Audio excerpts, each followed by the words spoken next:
बिस्मिल्लाहिर्रहमानिर्रहीम। अस्सलाम वालेकुम नाज़रीन, आप यूट्यूब चैनल देख रहे हैं। मैं इमरान खान हूँ। पाकिस्तान ने अमेरिका को क्या दिया? एक तो बड़ा सिंबॉलिक आपका तस्वीर के अंदर पूरा एक पैगाम है, जहाँ आर्मी चीफ डोनाल्ड ट्रंप को पाकिस्तानी मादनियात दे रहे हैं।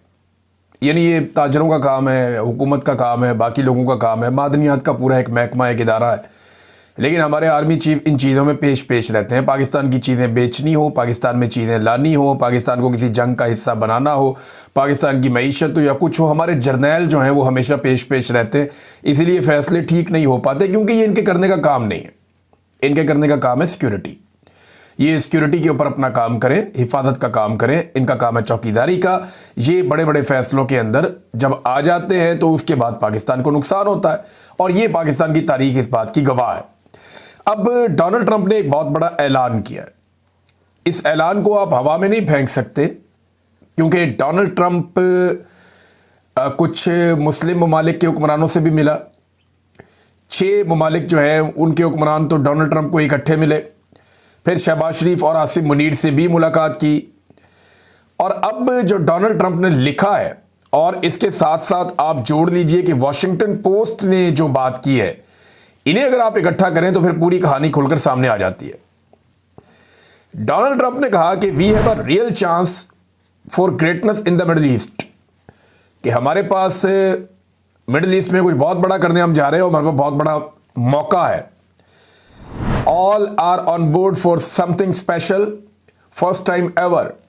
वो कह रहे जी कि ये सारे के सारे जो है उनको ऑन बोर्ड ले लिया गया है, सारे तैयार हैं, और ये पहली दफा होने जा रहा है। We will get it done, president Donald J Trump. अब ये कह रहे जी हम ये कर देंगे और ये हो जाएगा। अब ये क्या ऐसा बड़ा होने जा रहा है? डोनाल्ड ट्रंप बिला वजह इस तरह का स्टेटमेंट नहीं देता। अगर डोनाल्ड ट्रंप ने स्टेटमेंट दिया है तो इसके पीछे पूरी एक कहानी हो सकती है। वैसे जो वॉशिंगटन पोस्ट ने अभी तक खबर ब्रेक की है वो मैं आपको बता देता हूं कि वॉशिंगटन पोस्ट क्या कह रहा है। वो कह रही जी ट्रंप ने गजा के हवाले से एक बड़ा मनसूबा बनाया और कुछ अहम निकात सामने आए हैं। वो कह रहे जी जंगबंदी और यरगमालियों की रिहाई, फौरी तौर पे लड़ाई रोक दी जाए और तमाम यरगमालियों को 48 घंटों के अंदर रिहा कर दिया जाए। हमास का गैर मुसल्ला होना, हमास तमाम हथियार जो है हमास के तबाह कर दिए जाएं।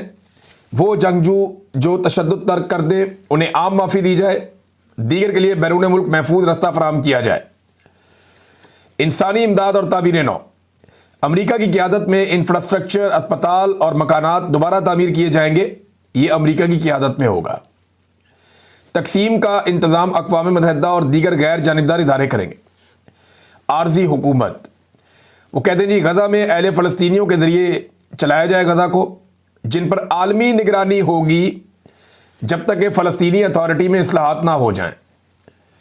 फिर बैनुल अक़वामी सलामती फ़ोर्स, अब ये वो नुक्ता है जहाँ पे पाकिस्तान की रेलिवेंस बढ़ जाती है।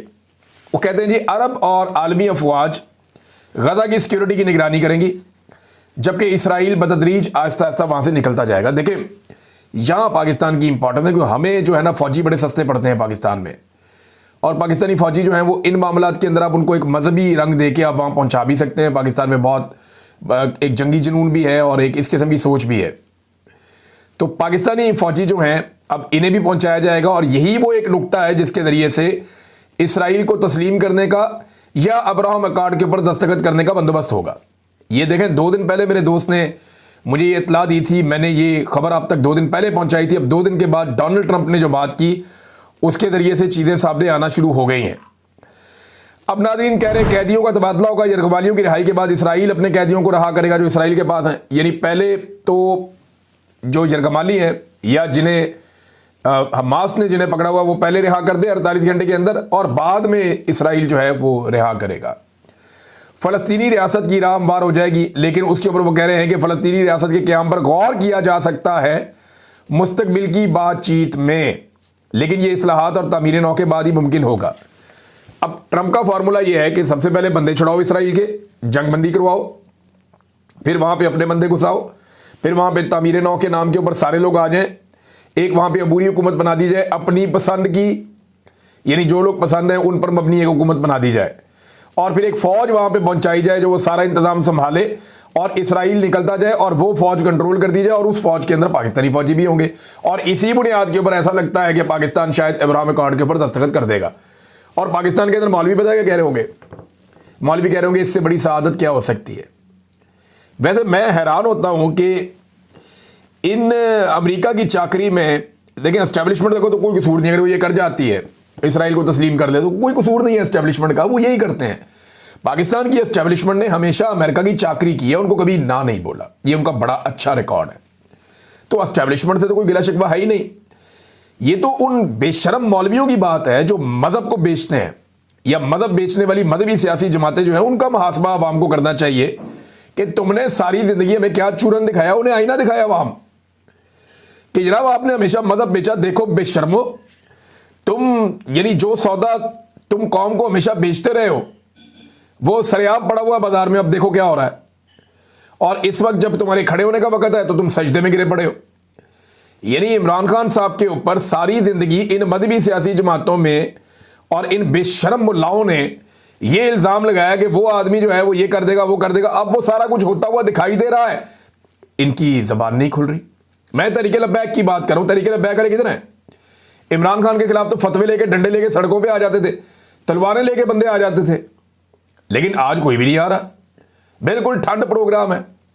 ये जो अभी एक खातून है जो इसराइल की बहुत हमायत करती रही हैं, बड़ी प्रो इसराइल है, और ये उनकी राय है। देखें, अगर कोई इसराइल की हमायत करता है तो ये उसकी राय है, मुझे उसकी राय का भी एहतराम है, क्योंकि मैं एक जमहूरी आदमी हूं। मैं ये कहता हूं सबको अपनी अपनी बात करने का हक होना चाहिए। जो बंदा जो बात करना चाहता है वो करे बात। हाँ, लेकिन कुछ चीज़ें ऐसी हैं जहां पे आपका लॉक लग जाता है, जैसे कि खुदा न खास्ता तौहीन नहीं करनी चाहिए किसी मज़हब की, किसी की दिलादारी नहीं करनी चाहिए। हाँ, ये चीज़ें नहीं करनी चाहिए। लेकिन ये खातून क्योंकि ये कहती हैं कि इनको बहुत ये प्रो इसराइली हैं, या इन्हें लगता है कि पाकिस्तान को इसराइल को तस्लीम करना चाहिए और नेतन्याहू की फ़ैन है, तो मुझे तो कोई प्रॉब्लम नहीं। लेकिन ये मौलवी जो इमरान खान साहब के नेड़े से कोई बंदा गुजर जाता था तो खप डाल देते थे, आज आप देखें मुंह में दही जमा के बैठे हुए, बात ही नहीं करते, बोलते ही नहीं है। फजल रहमान साहब किधर गए? जमात इस्लामी किधर गई? मदद का चूरन बेचने वाले सारे लोग कहां गए? कहीं भी नहीं गए। अब इसराइल पसंद खातून के ऊपर इन्होंने एक जुमला नहीं बोला। फील्ड मार्शल साहब जो है वो मादनियात अमेरिका को दे रहे हैं, इसके ऊपर उन्होंने कोई बात नहीं की। अब्राहम अकॉर्ड के ऊपर बातें हो रही हैं, इन्होंने टके का कोई स्टेटमेंट नहीं दिया। पिछले दिनों वफाकी वुज़रा बैठ बैठ के टीवी पे कह रहे थे। मैं ये नहीं कह रहा ये गलत है या सही है, मैं ये कह रहा हूं कि ये मौलवी हमेशा से गलत थे। इन्होंने हमेशा कौम को चूरन कोई और बेचा और बाद में गेम कोई और डाली। और ये मुल्ला मिलिट्री अलायंस है हमेशा से, ये इकट्ठे मिले हुए हमेशा से। अब ये कहेंगे जनाब ये तो हमारे लिए बहुत बड़ी सादत है कि हमने जनाब ये एक दस्तखत कर दिया और इसके बदले में अब हमारी फौज वहां पहुंच गई है जहां इस फौज को पहुंचना था। तो ये तरीका तो नहीं बताया था आपने, तो बताया था कि जनाब काले झंडे होंगे और वो ऐसे करके जाएंगे और तैयारे पहुंचेंगे। और 12 मिनट के अंदर भी, थोड़े दिन पहले एक मौलवी बैठा हुआ कह रहा था, मौलवी मिलिट्री था, टीवी पे बैठा हुआ कह रहा था 12 मिनट में इसराइल को तबाह बर्बाद करके खत्म कर देंगे हम। इस किस्म की कहानियां जो है वो पाकिस्तानी टीवी चैनल्स के ऊपर इन्होंने सुनाई हैं। तो मुल्ला मिलिट्री अलायंस ने जितना नुकसान पाकिस्तान को पहुंचाया उतना किसी ने नहीं पहुंचाया। अब जहां से ये मादनियात निकलती हैं, जहां से मादनियात इकट्ठी की जाती हैं, वहां पे 4 जवान बच्चे शहीद हो गए एक मरतबा फिर। अब एक तरफ गंडापुर कहते हैं कि ऑपरेशन कोई नहीं करने दूंगा मैं, ऑपरेशन हो नहीं सकता, ऑपरेशन होना नहीं। तो ये क्या हो रहा है? रोजाना की बुनियाद पे लाशें गिर रही हैं, लोग एहतजाज कर रहे हैं, उनका नमाज जनाजा देखिए कितने ज्यादा लोगों ने आकर पढ़ा है। इस तरह के वाकयात को रोकना चाहिए। यहाँ के लोग अमन के हकदार हैं, अमन दिया जाए और ये मादनियात निकलनी चाहिए। ऐसा नहीं है कि मादनियात यहीं पड़ी रहे, लेकिन मकामी लोगों को अगर फायदा ना हो तो मादनियात निकालनी क्यों है फिर? देखें ना, आपने बलूचिस्तान से गैस निकाली, निकाल निकाल के आपने बलूचिस्तान के गैस के ज़खायर खत्म कर दिए। बलूचिस्तान को क्या मिला उसके बदले में? आपने बलूचिस्तान से कॉपर निकाला, सोना निकाला, वो मादनियात निकाल के आपने ट्रकों के ट्रक कंटेनर्स रोजाना की बुनियाद पे भर भर के आपने भेजे पाकिस्तान से बाहर। बलूचिस्तान के लोगों को क्या मिला? कुछ नहीं। आपने बलूचिस्तान में कोयला निकाला, आपने इतना कोयला निकाला और इतना कोयला पूरे पाकिस्तान के अंदर पता नहीं कहां आपने भेज दिया। रॉ मटेरियल निकाला आपने बेशुमार बलूचिस्तान से। दुनिया कहां से कहां पहुंच गई, बलूचिस्तान को क्या मिला? कुछ भी नहीं। मैं ये नहीं कह रहा कि ये चीजें निकालनी नहीं चाहिए, ये अल्लाह ताला का तोहफा है, ये निकालना चाहिए। अमेरिका निकाले, आगे सऊदी अरब निकाले, बरतानिया निकाले, दुनिया के सारे मुल्क, बड़ी बड़ी कंपनियां आए आके ये काम करें। लेकिन मेरा कहना यह है कि जब भी एस्टेब्लिशमेंट डील करती है, इस तरह के किसी सौदे को वो एस्टेब्लिशमेंट डील करती है, तो मकामी लोगों को कुछ नहीं मिलता। जब भी कभी एस्टेब्लिशमेंट या मिलिट्री एस्टेब्लिशमेंट डील मारती है मादनियात की, तो उसमें एस्टेब्लिशमेंट को तो कुछ मिलता होगा, मकामी लोगों को कुछ नहीं मिलता। मेरी गुजारिश यह है कि ये काम जरूर करें। ये बहुत अच्छा, फवाद चौधरी ने इसकी तारीफ भी की है कि बड़ी अच्छी बात है, लेकिन ये आर्मी चीफ के करने का काम नहीं, जिनका काम है वो करें। दूसरी बात यह है कि जनाब, ये मादनियात तभी काम आएगी जब मकामी लोगों को रोजगार मिलेगा, जब मकामी लोगों को तालीम मिलेगी, जब मकामी लोगों को अच्छा इलाज मिलेगा, जब मकामी लोगों का मेयार ज़िंदगी बुलंद होगा, जब वहाँ सड़कें बनेंगी, पार्क बनेंगे, अस्पताल बनेंगे, कम्युनिटी सेंटर बनेंगे और उनको आला तालीम भी मिलेगी, उनके लिए बहुत सारे मौके होंगे, फिर तो फ़ायदा है, फिर तो बहुत फ़ायदा है। लेकिन जब मकामी लोगों को आपने कुछ नहीं देना, उनको लाशें ही देनी हर थोड़े अरसे बाद, जैसे 4 बच्चे शहीद हो गए, तो इसका कोई फ़ायदा नहीं होगा, उल्टा इसका नुकसान होगा। शहबाज शरीफ साहब नादरीन, बजाय इसकी कि पाकिस्तान का एक इमेज बिल्डिंग करते यूनाइटेड नेशन में, वो वहाँ जाकर दुनिया को एक नया डरावा दे रहे हैं। यानी पाकिस्तान से दुनिया को डरा रहे हैं कि अगर हम इन दहशतगर्दों को ना रोकें जो पाकिस्तान में है, तो ये लंदन और न्यूयॉर्क में दंदनाते फिरेंगे। अंदाज़ा करें आपका वज़ीर आज़म क्या हरकतें कर रहा है। यही काम किया था परवेज़ मुशर्रफ ने। परवेज़ मुशर्रफ ने पूरी दुनिया को कहा था कि हम तुम्हारे लिए पाकिस्तान में जंग लड़ रहे हैं, और फिर पाकिस्तान में इतनी जंग लड़ी कि 90,000 लाशें पाकिस्तान में पड़ी हुई हैं। पाकिस्तानियों के कंधे थक गए लाशें उठा उठा के, और अभी तक लाशें गिरने का सिलसिला जारी है। रोज़ाना फौजी शहीद हो जाते हैं, पुलिस वाले शहीद हो जाते हैं, आम शहरी शहीद हो जाते हैं। यही चूरन परवेज़ मुशर्रफ ने बेचा था सिर्फ पैसा इकट्ठा करने के लिए। पैसा तो आ गया था, लेकिन लाशें गिरने का सिलसिला नहीं रुक रहा। दुनिया को डराओ कि जनाब बहुत दहशतगर्द हैं, अगर हमने इनसे ना लड़ाई की तो ये आपके मुल्कों में पहुंच जाएंगे, ये करके। अब जब आप दुनिया को ये कहेंगे कि पाकिस्तान में ऐसे दहशतगर्द हैं जो बरतानिया में और अमेरिका में आ सकते हैं, तो वो क्या पाकिस्तानियों को वीज़े देंगे इसके बाद? वो तो कहेंगे पता नहीं, इनका अपना वज़ीर आज़म कहता है कि दहशतगर्द आ सकते हैं। वैसे हद दर्जे की बेवकूफ़ी है, मुझे समझ नहीं आती ये क्या चक्कर है इनका। आज तक हम भुगत रहे हैं जो मुशर्रफ ने किया, और ये उसी रास्ते पे चल रहे हैं दोबारा से, वही ब्लैकमेलिंग, वही टैक्टिक्स दोबारा इस्तेमाल कर रहे हैं। नाज़रीन, ये जो एक खातून वाला मसला था जो बहुत उठ गया था, वो अब ज़्यादा ही उठता चला जा रहा है। उसमें नईम पंजूता साहब की एक ट्वीट है, इस ट्वीट को आप पढ़ें तो आपको आइडिया हो जाएगा। उन्होंने कहा जी, शमा जुनेजो जो एक सरीह प्रो इसराइल और छोटी सतह की ट्रोल समझी जाती हैं, अचानक 2022 के बाद पाकिस्तान का सबसे बड़ा सिविल अवार्ड कैसे इन्होंने पा लिया। सबसे बड़ा सिविल अवार्ड इनको मिला पाकिस्तान का। अक़वाम मुत्तहिदा में फार्म 47 वाले वज़ीर आज़म के बिल्कुल पीछे नशिस्त कैसे मिली, और वज़ीर आज़म के सरकारी जहाज़ पर इनके साथ सफ़र का मौका कैसे मिला, वज़ीर आज़म वाले होटलों के अंदर ये ठहरी, वो खुफिया सरकारी दस्तावेज़ात के साथ क्या कर रही थी।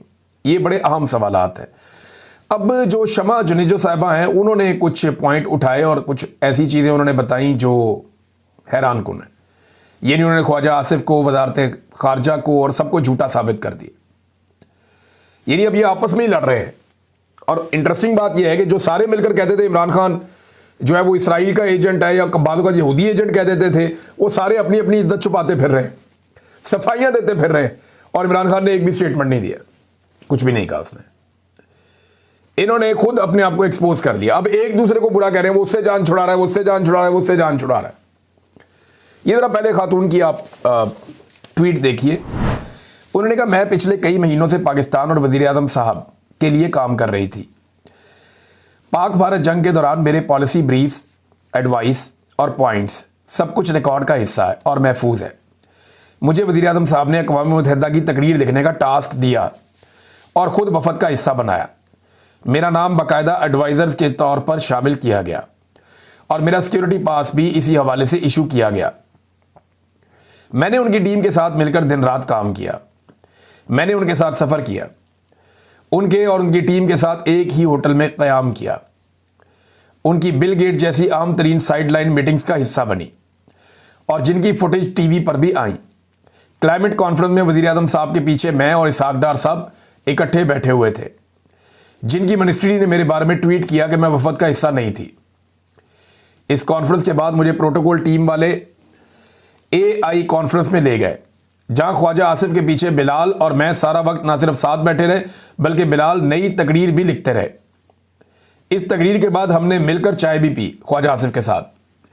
गाड़ी के इंतजार में 40 मिनट हम साथ बैठे रहे इकट्ठे, दोबारा तस्वीरें भी लीं और एक ही कार में तीनों साथ वापस होटल भी आए। ख्वाजा आसिफ कार में पीछे मेरे साथ ही बैठे थे। अंदाजा करें, ख्वाजा कहते पहचानते ही नहीं इनू, हद हो गई। वैसे ख्वाजा साहब बंदा झूठा होवे लेकिन इस लेवल का ना होवे।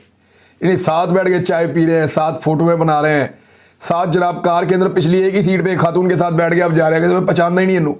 वो खातून अब आपको यानी ये तो इतनी बुरी तो मेरे ख्याल में ख्वाजा साहब के साथ मेहंदी हसन ने नहीं की जो इस खातून ने कर दी है, पकड़ के लितरो लितरी कर दिया। ख्वाजा साहब के बारे में फिर कहती हैं, आखिरी दिन वज़ीर आज़म की तकरीर के वक्त भी मैं सबके साथ अक़वाम मुत्तहिदा में थी, जहाँ ख्वाजा आसिफ मेरे सामने बैठे हुए थे और हम सब ने मिलकर वज़ीर आज़म के लिए तालियाँ बजाईं। वज़ीर आज़म की तारीखी तकरीर सिर्फ मेरी लिखी हुई नहीं थी, हम सब के टीम वर्क का हिस्सा थी और हम सबकी मेहनत शामिल थी। मेरी वापसी की फ़्लाइट भी पहले ही तयशुदा थी और मुझे मिशन प्रोटोकॉल वाले खुद एयरपोर्ट तक ड्रॉप करने आए थे। अब ख्वाजा साहब ऐसे बयान क्यों दे रहे हैं और किस एजेंडे के तहत अपनी हुकूमत के एक तारीखी दौरे को बदनाम कर रहे हैं, वो वज़ीर आज़म साहब को उनसे पूछना चाहिए, क्योंकि उनकी अथॉरिटी चैलेंज हुई है, मेरी नहीं। अब बात यह है कि ये हमारी बहन है शमा जुनेजो साहबा। आप ये समझिए कि प्रॉब्लम क्या है। आपका थोड़ा सा जो स्टांस है वो प्रो इसराइल है। ये जो ख्वाजा आसिफ जैसे लोग या शहबाज शरीफ जैसे लोग या ये जो इसहाक डार जैसे लोग हैं, ये पाकिस्तान में जाके ना मज़हब का चूरन बेचते हैं। ये वहाँ जाकर बन जाते हैं इंतहाई मजहबी कट्टर और ये वहाँ जाके कहते हैं कि हम तो फ़लस्तीन के लिए जान कुर्बान करना चाहते हैं, गर्दनें कटाने के लिए तैयार हैं, और इसराइल को वहाँ ये बुरा भला कहते हैं। लेकिन जैसे ये बाहर आते हैं या आप लोगों से मिलते हैं तो शायद इनकी सोच बदल जाती है। तो बाहर जो बदली हुई सोच है उससे आपने कुछ और नतीजा अखज़ कर लिया। ये ना दोगला इनका रवैया होता है।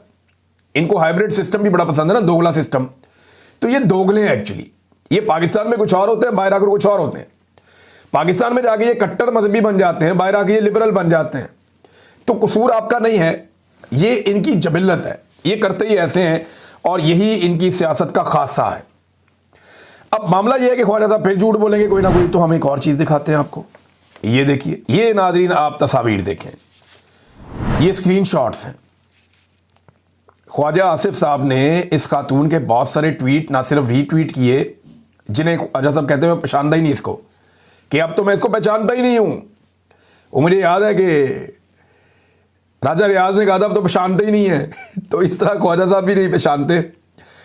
ख्वाजा साहब जनाब, इस खातून के यहाँ पे मेरे पास कोई आधा दर्जन ट्वीट्स हैं जिनको ख्वाजा साहब रीट्वीट कर रहे हैं और साथ ऊपर कमेंटिंग भी कर रहे हैं। और एक जगह पे ये खातून बता रही हैं कि वो बीमार हैं और उनका इलाज चल रहा है, अल्लाह ताला उन्हें सेहत अता फरमाए। इसमें ख्वाजा साहब कहते हैं कि यू विल बीट इट इंशाल्लाह, कि यानी आप इंशाल्लाह ठीक हो जाएंगी। ख्वाजा साहब ने इनको दुआ भी दी है। फिर एक और उन्होंने कोई दुआ की तो उसमें भी ख्वाजा साहब ने कहा अल्लाह ताला मगफिरत फरमाए। फिर बाकी इमरान खान साहब की पार्टी की बुराइयों में ये दोनों मिलकर करते रहे हैं। इनके बड़े अच्छे ताल्लुकात हैं, इकट्ठे बह के चाय भी पीती है। लेकिन ख्वाजा साहब जो है वो दौड़ जाते हैं। जैसे आजकल ख्वाजा साहब जनरल बाजवा को नहीं पहचानते, हालांकि जनरल बाजवा और उनके ससुर के एहसानात के नीचे ख्वाजा आसिफ जैसे लोग दबे हुए हैं। जनरल बाजवा ने इनको इलेक्शन जितवाया था, अभी तो जनरल आसिफ मुनीर साहब ने जितवाया, जनरल बाजवा ने इनको बाकायदा इलेक्शन जितवाया था। नाज़रीन, आ जाए अब कुछ और इंपॉर्टेंट खबरें हैं। तो पाकिस्तान और भारत का मैच चल रहा है, दुआओं पे ही है पाकिस्तान। अब अल्लाह करे पाकिस्तान मैच जीत जाए। 2-4 लोग ऐसे हैं जो मैच जिता सकते हैं सिंगल हैंडेड। फ़खर जमान या साइम अयूब जो है ये पाकिस्तान को बैटिंग के अंदर ये क्लिक करते हैं तो पाकिस्तान का चांस बन सकता है। और बॉलिंग में शाहीन को अपना रोल प्ले करना पड़ेगा। उसका रीज़न ये है कि आपको अभिषेक शर्मा को जल्दी आउट करना होगा। अभिषेक शर्मा को आप जल्दी आउट करें और सूर्या कुमार यादव को आप आउट करें। ये 2 लोग आपने आउट किए तो आपके हाथ में मैच आना शुरू हो जाएगा। नाज़रीन, कश्मीर में कल के दिन से एहतजाजी तहरीक शुरू हो जाएगी। आज वार्म अप हो रहा है, पुलिस भी निकल के अपनी फ्लैग मार्चेस कर रही है। दूसरी तरफ जो नौजवान हैं आज़ाद कश्मीर के, वो भी अपनी रैलियां निकाल रहे हैं झंडों के साथ। और एक बड़ा अहम पैगाम भी जो कश्मीर की एक्शन कमेटी है उसने जारी किया है। उन्होंने कहा जी हम ओवरसीज़ कश्मीरियों से गुजारिश करते हैं, हमें इस वक्त आपकी ज़रूरत है। हमने अपना चार्टर ऑफ डिमांड अक़वाम मुत्तहिदा और तमाम इंसानी हकूक़ के इदारों तक पहुँचा दिया है। हमें अब कुचलने की कोशिश की जाएगी। हम हर सूरत अपने बुनियादी हकूक़ से पीछे नहीं हट सकते। कोई भी शरपसंद हमारी सफ़ों में शामिल हो सकता है। अवाम खुद जिम्मेदारी का मुजाहरा करे। अवामी एक्शन कमेटी, ये उमर नज़ीर कश्मीरी, इनका ये स्टेटमेंट है नाज़रीन। अब मामला ये है कि ओवरसीज़ पाकिस्तानियों से वो क्या मदद चाह रहे हैं, क्योंकि अक़वाम मुत्तहिदा को उन्होंने कह दिया है और कश्मीरी बहुत बड़ी तादाद में बरतानिया में और यूरोप में मौजूद हैं। वो यहाँ पे बहुत बड़े पैमाने पे एहतजाज कर सकते हैं। लिहाजा यही उनका मकसद है ओवरसीज़ कश्मीरियों को इन्वॉल्व करने का। और नाज़रीन, सबसे आखिर में हमारे कुछ जो जर्नलिस्ट हैं वो गए उस जगह पे जहाँ पाकिस्तान तहरीक इंसाफ ने एक बड़ा कामयाब जलसा किया, बहुत बड़ी तादाद में लोग आए थे। उन्होंने आज दिन के वक्त वीडियोस बना के दिखाई कि कैसे कचरे के ढेर के ऊपर गंडापुर साहब ने जलसा करवाया। मरीम नवाज साहिबा ने मवेशी मंडी में जलसे करवाए। इस्लामाबाद में भी पाकिस्तान तहरीक इंसाफ के साथ यही किया गया और गंडापुर ने कचरे के ढेर के ऊपर जलसा करवाया पाकिस्तान तहरीक इंसाफ का, जो इंतहाई अफसोसनाक है और बड़ी घटिया हरकत है जो इन्होंने की है। इमरान खान साहब को इसका नोटिस लेना चाहिए, जेल में है बेचारे, क्या करेंगे। लेकिन फिलहाल सिचुएशन जो है वो मीडिया ने आपके सामने रख दी है। अब तक के लिए इतनी, अपना ख्याल रखिएगा, अपने इस चैनल का भी। अल्लाह हाफ़िज़।